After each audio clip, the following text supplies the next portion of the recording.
Master your money. Personal finance workshop on mutual funds on December 7th and 8th. Register now.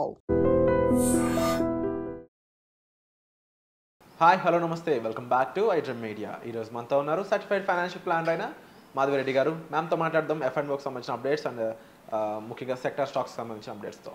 Hi ma'am. Hello అండి ma'am, so F&O trading సంబంధించి new guidelines అయితే రావడం జరిగింది, ముఖ్యంగా dates and వాటికి సంబంధించి. దానిపై మీ రిచ్ రెస్పాన్స్. సో F&Oలో అయితే చాలా చేంజెస్ జరుగుతున్నాయండి. అంటే సిన్స్ ఒక 2-3 మంత్స్ నుంచి ఎస్పెషల్లీ F&Oలో మనకి ఎక్కువగా ట్రేడింగ్ ఎక్కువగా జరుగుతుంది, స్పెక్యులేషన్ ఎక్కువగా జరుగుతుంది. సో దీన్ని కంట్రోల్ చేయాలని వాళ్ళు already they have come with 6 kind of guidelines కానీ చేంజెస్తో వచ్చారు. సో అవి ఇంప్లిమెంటేషన్ టైంకి వచ్చేసాయండి. So now the execution is started and the real changes are happening. ఎవరైతే ఎస్పెషల్లీ ట్రేడింగ్ చేస్తున్నారో, స్టాక్ మార్కెట్లో ట్రేడింగ్ చేస్తున్నారో వాళ్ళకైతే ఈ పాటికి అర్థమై ఉంటుంది. సో అప్పట్లో మనకి ఎవ్రీ డే ఎక్స్పైరీ ఉండేదండి. సో ఎవ్రీ డే వాళ్ళు ఎక్కువ ట్రేడింగ్ చేసేవాళ్ళు, ఎందుకంటే ఎక్స్పైరీ డే రోజు ఏమవుతుందంటే కొంచెం వాలటిలిటీ ఎక్కువ ఉంటుంది. సో దానికోసమని వాళ్ళు ఎవ్రీ ఎక్స్పైరీలోనే ఎక్కువ ట్రేడింగ్ చేయడము, ఎక్కువ మనీ అనేది లాస్ అవ్వడం జరుగుతుంది. So they have removed all expiries. Only 2 ఎక్స్పైరీసే ఇక్కడ పెట్టారండి. ఇప్పుడు ఓన్లీ సెన్సెక్స్ నుంచి ఒక ఎక్స్పైరీ పెట్టారు, వీక్లీ ఎక్స్పైరీ, అండ్ నిఫ్టీ నుంచి ఒక వీక్లీ ఎక్స్పైరీ పెట్టారు. సో అది అందరికీ తెలిసిందే.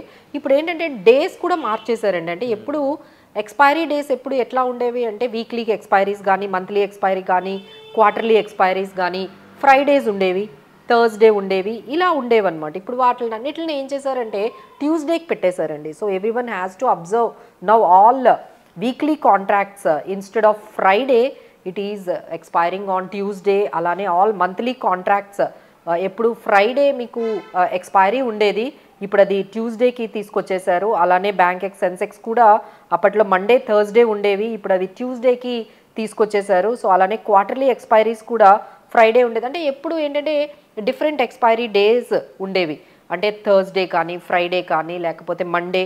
ఇప్పుడు అంతా ఒక యూనిఫామ్గా అన్ని ఎక్స్పైరీస్ కూడా ట్యూస్డే పెట్టారండి. So that is the biggest change that every one has to observe. ఎవరైతే చేస్తున్నారో F&Oలో ట్రేడింగ్ చేస్తున్నారో ఈ చేంజ్ అయితే మీరు గమనించాలి.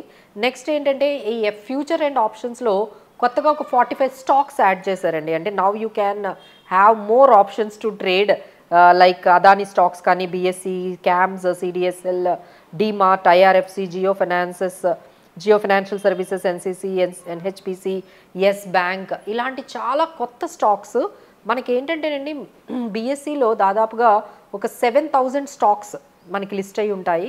NSEలో మనకి 1,700 to 1,800 స్టాక్స్ లిస్ట్ అయి ఉంటాయి. బట్ అందులో కొన్ని మాత్రమే F&Oకి అవైలబుల్గా ఉంటాయి. ఇప్పుడు F&Oలో కొంచెం ఈ ఫ్యూచర్స్ అండ్ ఆప్షన్స్లో ఇంకొక 45 స్టాక్స్ యాడ్ చేశారు. So now you have more options to do they. ఒకవైపు ఏమో అసలు సెబీ ఏం చేస్తుందో అర్థం కావట్లేదండి. ఒకవైపు ట్రేడింగ్ చేయొద్దు ఇవన్నీ అంటున్నారు, ఒకవైపు ఏమో మీ ముందు ఇంకొన్ని ఆప్షన్స్ ఎదురుగా ఇంకొన్ని స్టాక్స్ పెట్టి మీరు ట్రేడింగ్ చేయండి అంటున్నారు.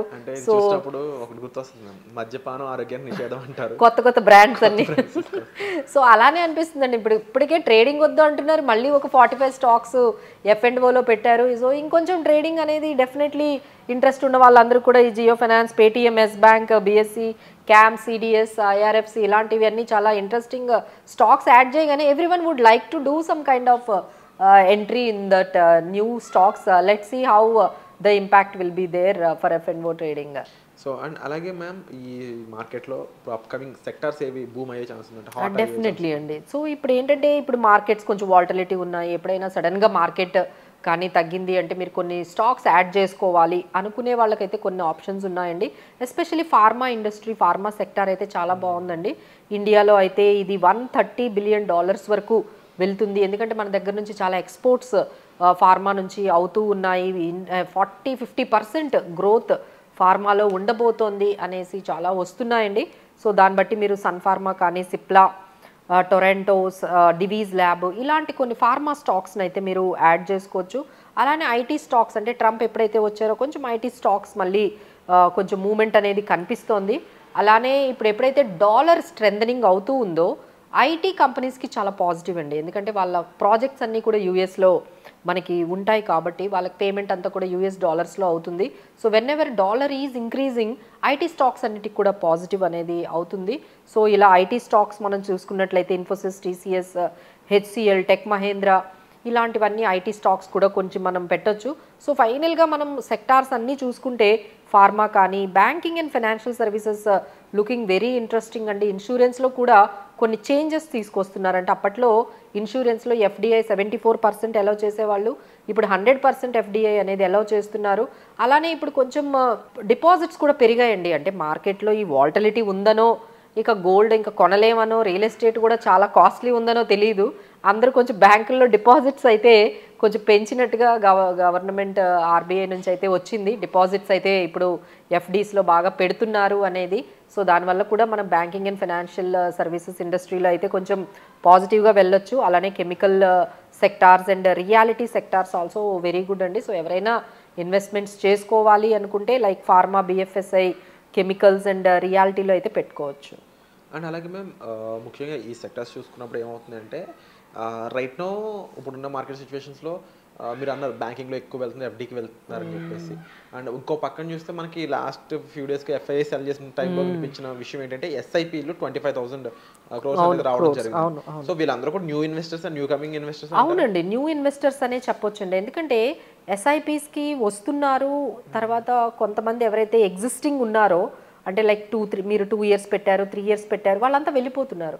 సో కొత్త వాళ్ళు వస్తున్నారు, పాత వాళ్ళు వెళ్ళిపోతున్నారు. సో దీనివల్ల పెద్దగా ఇన్వెస్టర్స్కి అయితే లాభం రావట్లేదండి. అంటే ఎంతైతే వాళ్ళకి అంటే కొంచెం మంచి వెల్త్ క్రియేషన్ జరగాలో బికాస్ ఆఫ్ ఇన్వెస్టర్ బయాసిస్ కానీ ఇన్వెస్టర్ బిహేవియర్, పర్సనల్ ఫైనాన్సెస్ మీద కొంచెం ఎక్కువగా అవగాహన లేకపోవడం వల్ల వాళ్ళు ఇలా అంటే ఒక దగ్గర నుంచి ఒక దగ్గరికి అంటే ఇది బాగాలేదు అంటే ఇక్కడికి ఎగ్జాంపుల్ మీరు ఎవరికో మనీ ఇచ్చారు, వాళ్ళు తిరిగి ఇవ్వలేదు, that is your bad experience. మీరు ఏం చేశారు, ఆ మనీని తీసుకొని వచ్చి స్టాక్ మార్కెట్లో పెట్టారు, అక్కడ మళ్ళీ మీకు డబ్బులు పోయాయి. మళ్ళీ అక్కడ నుంచి మీరు ఏం చేశారు, ఇవన్నీ కాదు అని చెప్పి ఒక గోల్డ్లోకి వెళ్ళారు, గోల్డ్లో పెడదాము అదంతా, అక్కడేం పెద్ద కనిపించట్లేదు. ఆ తర్వాత మళ్ళీ మీరు ఏం చేశారంటే ఒక ఎఫ్డీకి వెళ్ళారు. సో ఇలా people are moving from one asset class to asset క్లాస్కి వెళ్ళిపోతున్నారు తప్ప వాళ్ళకు స్ట్రాటజీ ఉండట్లేదు. దీన్నే మనము రిజెన్సీ బిహేవియర్ అంటారు. అంటే మనకు జరుగుతున్న ఈ సంఘటనలు, ఈ షార్ట్ టర్మ్ ఏవైతే మీ చుట్టూ జరుగుతున్నాయో అవే మిమ్మల్ని బాగా ఇంపాక్ట్ చేసేస్తున్నాయి. సో ఇమీడియట్గా మీరు ఏం చేస్తున్నారు, ఏదో ఒక డెసిషన్ తీసేసుకుంటున్నారు. మీకు జరిగిన ఈ షార్ట్ టర్మ్ ఎక్స్పీరియన్సెస్ని బేస్ చేసుకొని మీరు ఇన్వెస్ట్మెంట్స్ స్ట్రాటజీస్ కానీ ఆ ప్లేసింగ్ కానీ మార్చేస్తూ ఉన్నారు. That is really bad for personal finances అండి. ఇలా మీరు ఒక దగ్గర నుంచి ఒకటి వెళ్తే మీకు ఎటువంటి పరిస్థితుల్లో వెల్త్ క్రియేషన్ అనేది జరగదు. అసలు మనకేది సూటబుల్ అవుతుంది అనేది మనం తెలుసుకోవాలి. ఒక ఫైనాన్షియల్ ఎక్స్పర్ట్స్ దగ్గరికి వెళ్తూ ఉన్నట్లయితే వాళ్ళు మీకు ఏది సూటబుల్ అవుతుందో చెప్తారు. సో దానికే మీరు స్టిక్ అయినట్లయితేనే మనము ఒక స్ట్రాటజిక్గా డిసిప్లిన్గా వెళ్తేనే వెల్త్ క్రియేషన్ జరుగుతుందండి. మీరు ఇలా ఒక అసెట్ క్లాస్ నుంచి ఒక అసెట్ క్లాస్కి వెళ్తే మాత్రం that will not work. Wonderful ma'am. So తప్పకుండా పర్సనల్ ఫైనాన్స్ మేనేజ్ చేయాలనుకున్నప్పుడు క్లారిటీ అండ్ స్ట్రాటజీ లేకపోతే ఇబ్బంది పడే అవకాశాలు ఎక్కువ ఉంటాయి. కనుక డిస్ప్లే అవుతున్న నెంబర్స్ కాల్ చేసి మ్యామ్ని సంప్రదించవచ్చు. ముఖ్యంగా పర్సనల్ ఫైనాన్స్ అనే దానికి బిల్డింగ్కి సంబంధించి ఇన్వెస్ట్మెంట్స్ అనేవి ఏ విధంగా ఉండాలని దానిపై. Thank you so much.